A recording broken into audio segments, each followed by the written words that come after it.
अभी मुक्तेश्वरानंद जी का एक बयान चर्चा में था कि जाति पाति अगर हटेगी तो सनातन का अस्तित्व ही नहीं रहेगा। जाति अपने ही देश में अपने ही आराध्य राम के मंदिर के लिए अगर तुम्हें अदालतों में नहीं जाना है, हिंदू राष्ट्र बहुत जरूरी है। और तुमको मथुरा में अगर माखन मिश्री खाना है तो हिंदू राष्ट्र जरूरी है। मनुस्मृति को लेकर वो कहते हैं कि देखो बाबा साहेब अम्बेडकर ने भी उसमें आग लगाई थी। रामचरितमानस के खिलाफ, रामचरित राम के खिलाफ कई लोग बोल करके अभी भी शेर बन गए और नेता बन गए। हम ये नहीं होने देंगे। सौ की सीधी बात है, जैसे बनेगा वैसे हिंदू राष्ट्र बनेगा। हिंदुओं को माला और भाला अब दोनों रखना जरूरी है। अखिलेश यादव जी का आगे क्या होने वाला है?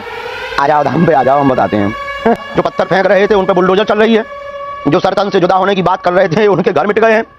और जो देश के भारत तेरे टुकड़े होंगे वो देश से भागे जा रहे हैं। और जो भारत में दंगा चाहते थे उनको गंगा पिलाई जा रही है।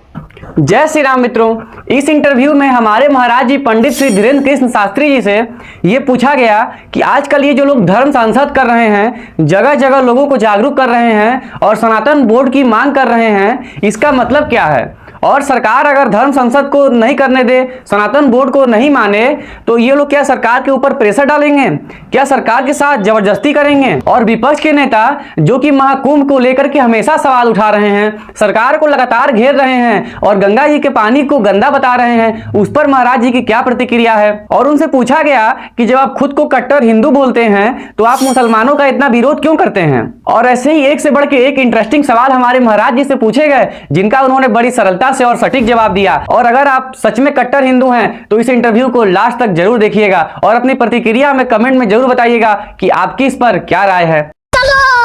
तुम अपनी जलन बरकरार रखो, हम अपना जलवा बरकरार रखेंगे। ये धीरेन्द्र कृष्ण शास्त्री ने तब बताना लोगों को शुरू किया जब बहुत सारे लोग हाथों में पत्थर लेकर ये सोच रहे थे कि एक पत्थर तबीयत से उछालेंगे और जाकर सनातन को भी हम आहत कर देंगे, जो कि इतना पुराना, जिसका जो कोई शुरुआत नहीं, जिसका कोई अंत नहीं। उस सनातन की तरफ हुए वो इस तरीके की गुस्ताखी कर रहे थे। और तब आपने कहा कि वो जो पत्थर वाले हैं उनको बता दो कि हमारे पास वो हैं कि जो हम लेकर आ गए तो उनको भगते रास्ता नहीं मिलेगा। वर्तमान में आज महाकुंभ में दिखाई दे रहा, ना तो कोई यहाँ अंगड़ा है, ना कोई पिछड़ा है, ना यहाँ पर कोई टैग लगी अमीरों की, ना गरीबों की, ना यहाँ ऊंच नीच की टैग है, ना यहाँ जात पात की टैग है। यहाँ प्रधानमंत्री और देश का गृह मंत्री भी वहां डुबकी लगा रहा जहां कल तक हमारे गांवों का सरपंच डुबकी लगा के गया। यहाँ पर डुबकी शंकराचार्य ने भी वहां लगाई जहां पर एक साधारण से आचार्य ने डुबकी लगाई। ऐसे में जब ये कहा गया कि जाति पाति हटाने के लिए आप ये बातें कह रहे हैं, लेकिन अभी मुक्तेश्वरानंद जी का एक बयान चर्चा में था कि जाति पाति अगर हटेगी तो सनातन का अस्तित्व ही नहीं रहेगा। जाति से ही तो सनातन का अस्तित्व है। इसमें आपकी क्या टिप्पणी? वो हमारे आचार्य, उन पर टिप्पणी करना मूर्खतापूर्ण बात होगी। पर एक बात हम बहुत स्पष्ट रूप से बोल देते हैं, जाति पाति हटाने के पीछे हमारा लॉजिक ये नहीं था कि हमें जातियां या सरनेम हटाना है। जातियों में आई हुई कुरीतियां घृणा के नाम पर, ऊंच नीच के नाम पर, भेदभाव के नाम पर, छुआछूत के नाम पर, अंगड़े और पिछड़े के नाम पर जो उनको सम्मान नहीं मिला, जो उनका अपमान किया गया, जो उन्हें स्थान नहीं मिला, उस स्थान को दिलाने के लिए हम सड़कों पर निकले हैं। इसलिए हमने कहा कि जात पात और भेदभाव की करो विदाई, हम सब हिंदू भाई भाई। अगर जाति रहेगी तो साथ में कुरीतियां मिटेंगी क्या? ये अगर मतलब ये एक तरीके से वैसा ही है जैसे अगर प्रकाश है, आप कह रहे हैं कि उससे उसकी छाया अलग करना है, क्या ये हो पाएगा? हम स्पष्ट रूप से ये भी कहना चाह रहे हैं कि हमें भेदभाव और कुरीतियों को मिटाना ठीक उतना ही जरूरी है जितना वर्तमान में हिंदुओं को एक करना जरूरी है। वही हम ये कहना चाह रहे हैं कि ये आपको फील ना हो कि अगर आपके आगे ब्राह्मण, क्षत्रिय या वैश्य लगा है या किसी के सर के सरनेम में पीछे में शूद्र लगा है तो वो ये ना समझ ले कि मैं सुपर हूं या मैं पिछड़ा हूं या मैं बिछड़ा हूं। हम ये टैग हटाना चाह रहे हैं ताकि जातियों के नाम पर राजनीति बंद हो।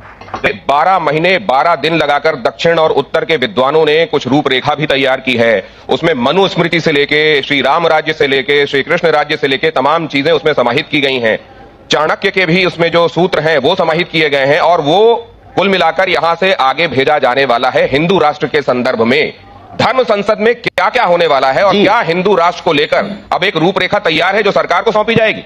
प्रारूप बन चुका है और अपने अपने विषयों, हिंदू राष्ट्र पर अपने अपने मतों को मांगा गया है, सबके मतों को। और विशेष विशेषज्ञों की टीम हिंदू राष्ट्र का प्रारूप तैयार करके इस महाकुंभ के बाद एक विशेष, हमने जो प्रस्ताव रखा वो ये रखा कि एक विशेष कमेटी समिति गठित की जाए जो हिंदू राष्ट्र के लिए सरकार के साथ समन्वय करे और वो कमेटी ही उसके लिए प्रस्ताव रखे और वो कमेटी ही उत्तरदायी होवे जो सरकार के साथ संवाद करे।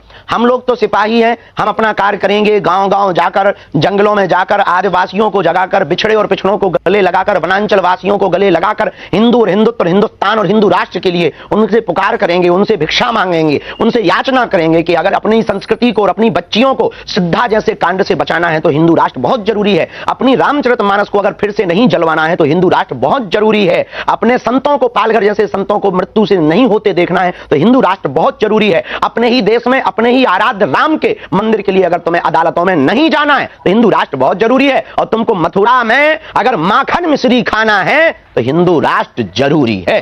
फिर संविधान का क्या होगा? संविधान में 125 बार से ज्यादा सुधार हो चुका है, एक बार और हो जाए हिंदू राष्ट्र के लिए, क्या प्रॉब्लम है? No problem. तो इसमें अगर मनुस्मृति से लेके राम, चाणक्य, श्री कृष्ण, इनका सबका सूत्र समाहित होने वाला है, तो यहां तो आप देखते हैं कि रामचरितमानस की प्रतियां फाड़ देते हैं लोग, जला देते हैं। मनुस्मृति को लेकर वो कहते हैं कि देखो बाबा साहेब अंबेडकर ने भी उसमें आग लगाई थी और वो तो संविधान के रचयिता थे। जी जी, ऐसा नहीं हुआ है। जो तथ्य रखे जा रहे हैं बाबा साहब अंबेडकर के बारे में, ऐसा पूर्ववत नहीं हुआ है। और हिंदू राष्ट्र के लिए, इसीलिए तो हिंदू राष्ट्र जरूरी है। आप दुबई में कुरान के बारे में कुछ नहीं बोल सकते, पर भारत में पुराण के बारे में बोल सकते हैं। ऐसा दोगलापंथी नहीं चलेगा।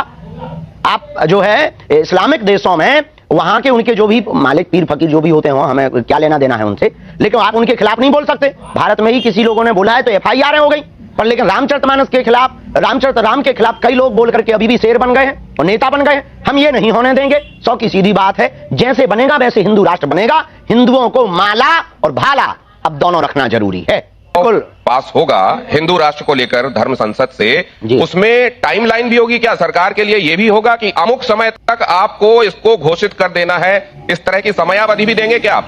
नहीं, ये हमारे आचार्य निर्णय करेंगे। हम तो अपने मत रख सकते हैं। हमारे जो आचार्य होंगे, जो प्रमुख शंकराचार्य भगवान हैं, चारों शंकराचार्य हैं, प्रमुख आचार्य हैं, 13 अखाड़े हैं, अखाड़ों के अखाड़ा परिषद के अध्यक्ष हैं, हम निर्णय नहीं दे सकते हैं। हम ऐसा नहीं कह सकते हैं। उनकी बिना आज्ञा और बिना संकेत के हम ऐसा नहीं बोल सकते हैं। वो जो बोलेंगे हम वही बोलेंगे, अपनी सीमा पार नहीं करेंगे। लेकिन ये बात तय हो चुकी है कि हिंदू राष्ट्र का प्रस्ताव जाने वाला है। कहा गया है कि संविधान में अगर 300 बार संशोधन हो सकता है तो एक बार और क्यों नहीं, लेकिन धर्मशास्त्र में आज तक एक भी संशोधन नहीं हुआ है। हम धर्मशास्त्र को लेकर आगे चल रहे हैं, ये महत्वपूर्ण बात है। और फिर उसी से आ रहा है कि हिंदू राष्ट्र के संविधान का हम प्रारूप देंगे जिसमें जनता अपने प्रतिनिधि को बुला सकेगी। ये सांसद जो हैं वो धर्म सांसद कहलाया करेंगे, ये सांसद नहीं कहलाएंगे, धर्म सांसद कहलाएंगे। और अभी जो द्विपक्षीय मतलब उच्च सदन है और निम्न सदन है, लोकसभा और राज्यसभा, ये हटेगा, एक सदन रहेगा और उसमें जो सांसद रहेंगे वो धर्म सांसद कहलाएंगे। युद्ध के समय राष्ट्राध्यक्ष नेतृत्व करेंगे और राष्ट्राध्यक्ष जो है वो होंगे जो शस्त्र और शास्त्र में पारंगत होंगे। और जो कोड होगा, इसमें सजा के लिए जो प्रावधान होंगे वो होगा हमारे शास्त्रों में लिखे हुए जो सजा के प्रावधान है वो लागू किए जाएंगे। तो ये तो संविधान में कोई एक छोटा संशोधन नहीं है, तो आमूलचूल परिवर्तन हो जाएगा संविधान में। ये संविधान तो रहेगा ही नहीं फिर जो अभी है। नहीं, अभी हम इस जो आपने तथ्य दिए हैं, इस तथ्य को जब तक हम पूर्णतया पढ़ नहीं लेंगे और इस तथ्य का जब तक हम जानकारी नहीं ले लेंगे, तब तक इस बारे में हम किसी भी प्रकार की टिप्पणी नहीं कर सकते हैं। क्योंकि इस प्रकार की बातें, संपूर्ण ये बातें हमारे पास नहीं आ पाई हैं। जो बात आई है हम उस बात पे ही बात रखें। और उनकी पर्चियां जरा आपसे निकलवाना चाहूंगा, फिर हम इस कार्यक्रम के अगले हिस्से में जाएंगे। तो कुछ एक नेताओं के नाम लेता हूं, उनकी जरा पर्चियां निकालते हैं। नेताओं पे वैसे जनता भी बड़ी उत्कंठा से ये देखना चाहती है। हम नेताओं पे बोलते ही नहीं भैया, हमारा रास्ता नहीं है। गौतम जी का और से पूछो। अरे तो उन पे थोड़ी बुलवा रहा हूं, मैं तो पर्ची निकलवा रहा हूं कि अखिलेश यादव जी का आगे क्या होने वाला है। आ जाओ धाम पे, आ जाओ, हम बताते हैं। तो ओवैसी का बता दीजिए यहां से। उनकी पर्ची तो वही निकलवाएं। अरे आप काहे को प्रपंच करवाते हो। किसानों के लिए कैसा काम हो रहा है इस सरकार में? बहुत अच्छा हो रहा है। जो पत्थर फेंक रहे थे उन पे बुलडोजर चल रही है। जो सरतन से जुदा होने की बात कर रहे थे उनके घर मिट गए हैं। और जो देश के भारत तेरे टुकड़े होंगे वो देश से भागे जा रहे हैं। और जो भारत में दंगा चाहते थे उनको गंगा पिलाई जा रही है। और जो कह रहे थे कि जो है गजवाए हिंद होगा, उनके लिए भगवाए हिंद हम लेकर के आ गए हैं। रहीम को मानते हैं, हम रसखान को मानते हैं, मिसाइल मैन अब्दुल कलाम को बहुत मानते हैं। हम बिल्कुल भी मुसलमानों के विरोधी नहीं है। कुछ लोग कहते हैं कि आप बड़े कट्टर हैं, कट्टर हिंदू हैं आप। क्या आप ऐसे हैं, कट्टर हिंदू? अगर हम कट्टर हिंदू हैं तो हम बहुत अच्छे हैं। इसमें बुराई क्या है? किसी को क्या दिक्कत है? जब कट्टर मुसलमान हो सकते हैं, कट्टर ईसाई हो सकते हैं, कट्टर भगत हो सकते हैं, कट्टर पार्टीवादी हो सकते हैं, तो क्या कट्टर हिंदू नहीं हो सकते हैं? अब किसी को इसमें जलन है तो उसको 2 रोटी ज्यादा खा करके आज मूला की गोली ले लेनी चाहिए।